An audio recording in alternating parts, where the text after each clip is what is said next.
Hello and welcome to Birth Words. This is episode number 67, and today I'll be talking about something called the conduit metaphor and how it applies to the language that we use specifically during pregnancy, birth, and the postpartum period.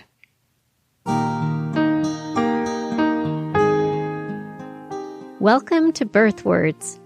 Words are powerful. What are you doing with yours? In this podcast, birth doula and applied linguistics scholar Sara invites you to be intentional, reflective, and empowering with your language as we come together to honor those who give birth. The work of Birth Words is to elevate the language surrounding pregnancy, birth, and the postpartum period. Nothing in this podcast should be taken as medical advice.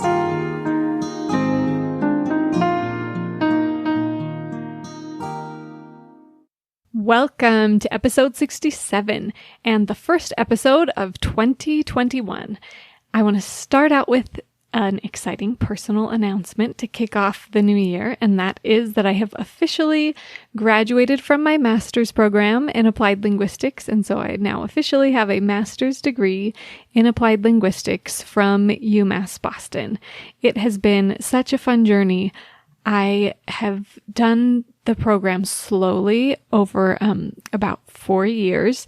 I was in school doing this program, taking just 1 or 2 classes at a time, and a few semesters I took off as we moved across the country and took off summers and things like that. So it certainly wasn't a rapid approach to the master's degree, but has been really fun to take the time to be able to really process the material and apply it to things that we're not specifically talking about in class. So none of my professors, unsurprisingly, brought up the applications of the things we were talking about in our linguistics classes to pregnancy and birth. But I think that was one of the really cool advantages of taking my time through the program, while I was also doing my doula business and spending a lot of time caring for my young children.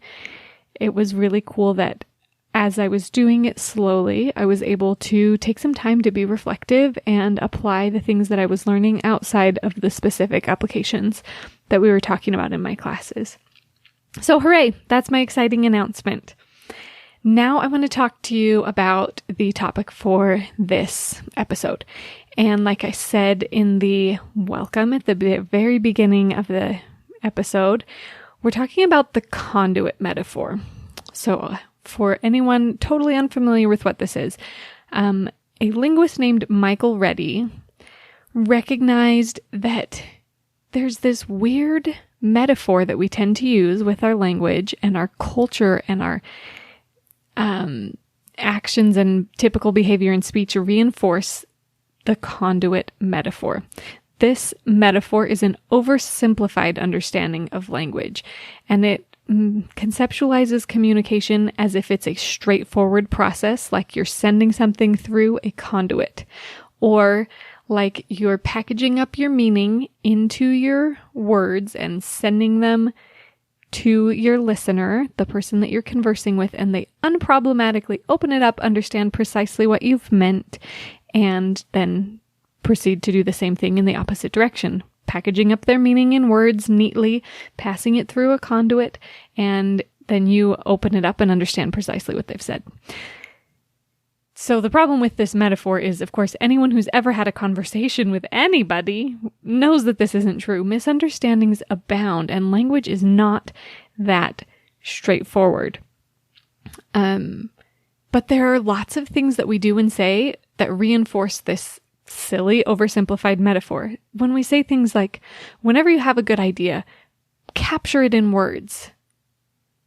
That is reinforcing the conduit metaphor, as if words can capture an entire idea, that language has this power to just capture and simplify and erase all complexity and nuance and misunderstanding from ideas and neatly package it up.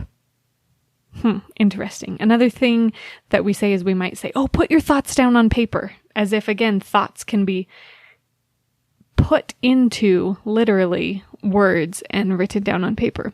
If you've ever sat down and tried to write an idea or a thought or a paper for a class and really struggled to get across your meaning, you know that this isn't actually the case, but we pretend that it is. We use gestures too that reinforce this idea, this conduit metaphor.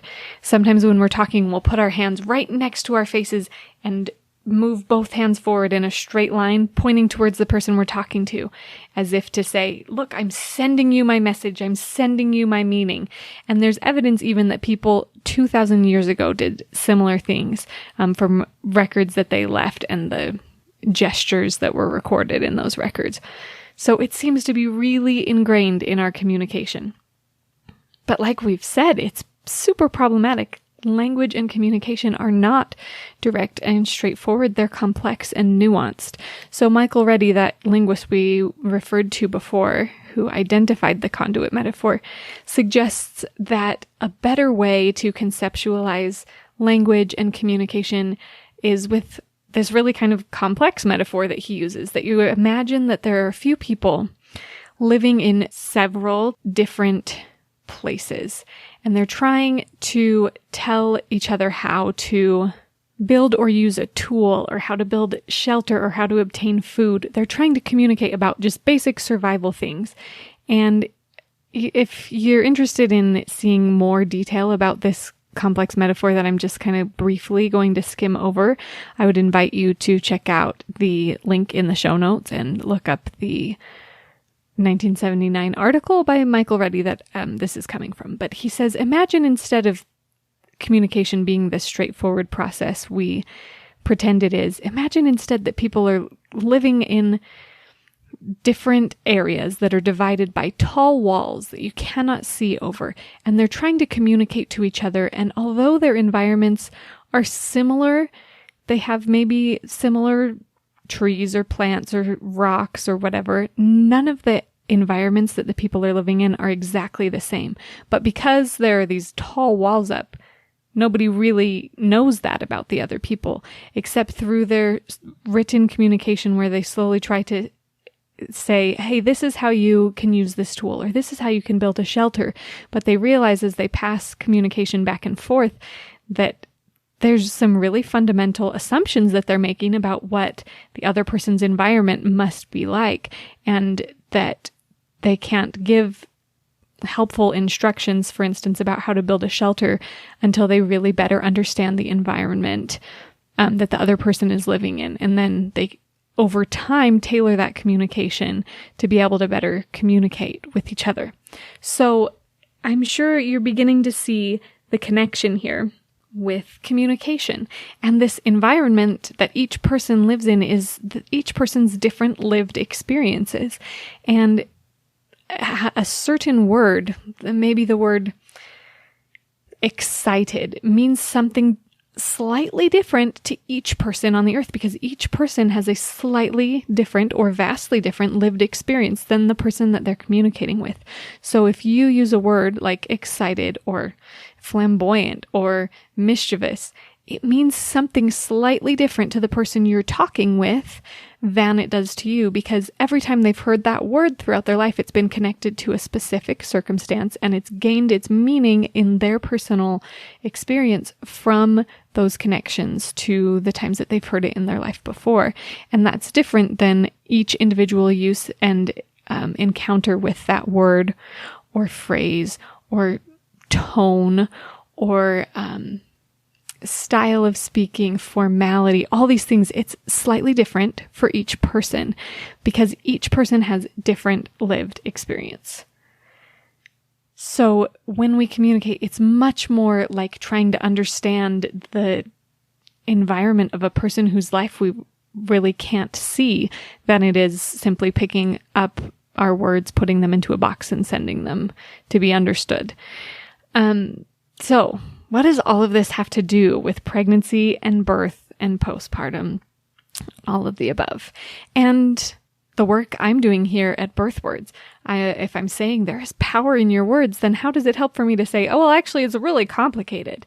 Well, that's kind of what I'm getting at. And I'm glad to be making this clarification at the beginning of a new year, because it's always a good time for a new start and to remind us of some important things. And now that we're at episode 67, it's good to kind of come back to the basics and make sure we're not being misunderstood.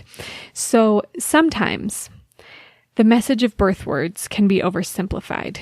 I will often, not as much recently, but often get messages from people or requests from people saying, hey, tell me what I should say in this situation. What's the best thing to say?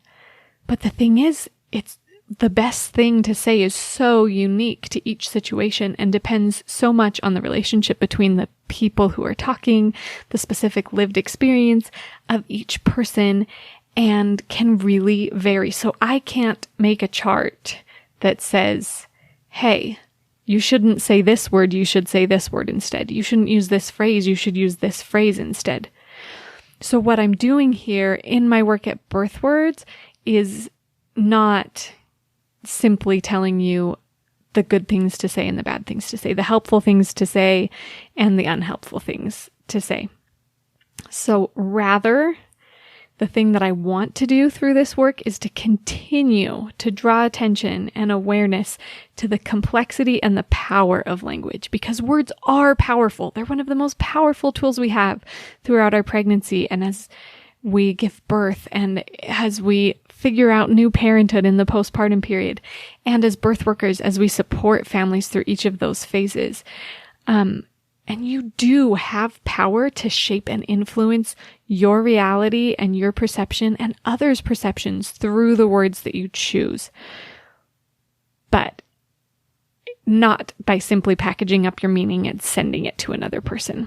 So that's why my work at Birth Words is I continually invite anybody listening and interacting in this space to be reflective, to pause and say, wow, what words am I using?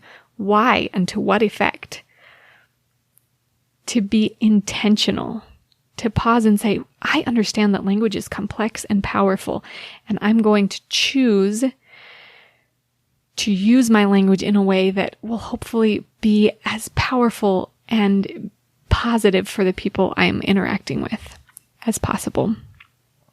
And also to be empowering, to recognize the inherent power in giving birth and in birth givers, and to honor that and reverence it with our language. Each of these aspects that I focus on with birth words, being reflective, being intentional, and being empowering, there's a lot more that could be said about each one. And there's a lot more that I have said about each one. And I invite you to listen back if you haven't, or even if you have, to episodes 51, 53, and 55. They're short episodes, but give a lot of information about what does it mean to be reflective in the way that I'm talking, and to be reflective after I speak and before I speak. What does it mean to be intentional with my language, and what does it mean to be empowering? So there's also so much more that I can unpack in a series of episodes about the complexity and power of our language, which is why I have this podcast and will continue going forward over time, digging into specific little topics. But it's also why I've created and am creating other really comprehensive content that builds on itself. And as you dig into this deeper, richer content, you will understand more and more about the richness and the power and complexity of language and your role in using this really powerful tool. So some of this content that I'm referring to that will help you really better understand how language is so much more than the conduit metaphor lets on. All of these can be found at birthwords.com/classes. And there I have several offerings both for birth workers and expectant families. So birth workers, I offer the most in-depth, rich experience that I offer for you is an online and an in-person workshop. The next in-person one is March 27th in Lehi, Utah, all day. That's Saturday. The online one is available anytime for anyone, anywhere in the world to log in, go through at your own pace.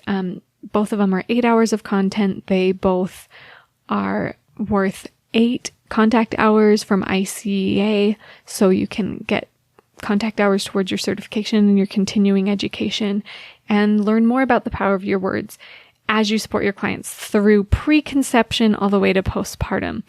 And also applications outside of those periods, which is always fun for people to make connections to their personal and work lives that aren't directly the connections we're making in the class. If you're not sure about going into the in-depth class, there's an Intro to Birth Words class that you can try out first, where you just dip your toes in, I think, about 10 of those lessons. And then if you decide you want the in-depth workshop later, your registration fee can go towards your registration fee for the in-depth class. There's also a pre-recorded webinar from the Evidence-Based Birth Online Conference from 2019 that you can simply purchase, download, and watch whenever you'd like. So those are some of the offerings at birthwords.com/classes for birth workers to really dig into and understand the power and all of the nuanced complexity of the ways that we use language as we support our clients as they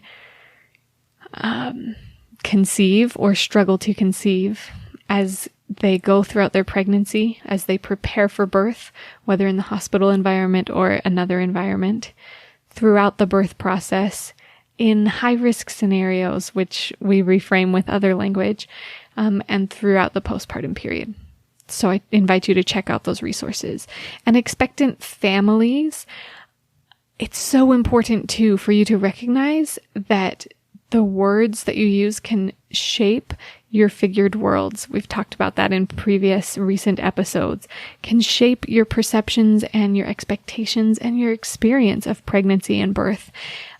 So my resources that I offer for you to dig into that more is I offer a private video consultation, which you can book at birthwords.com/classes, where we meet one-on-one and we talk on Zoom or your preferred platform about your situation. How can you benefit from the power of positive words and rework negative words and really truly be reflective, intentional, and empowering with your language throughout your pregnancy and birth experiences.